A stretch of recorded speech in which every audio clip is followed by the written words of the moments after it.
भोजपुरी के यह 3 ऐसे सुपरस्टार हैं जो एक नाइट शो करने के लिए लाखों रुपया लेते हैं।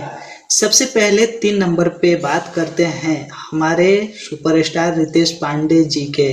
यह अपना एक नाइट शो करने के लिए 3 से 3.5 लाख रुपया चार्ज करते हैं।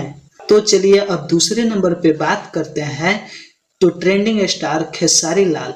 यह एक नाइट शो करने के लिए चार्ज करते हैं 3.5 से 4.5 लाख रुपया तक और अपनों के लिए कुछ ऐसा बोलते हैं। रिलेशन होते हैं वहाँ 51 रुपये लेता हूँ। तो मैं आशा करता हूँ कि आप मेरे चैनल को सब्सक्राइब कर दिए होंगे। तो चलिए एक नंबर पे बात करते हैं। एक नंबर पे आते हैं पावर स्टार पवन सिंह।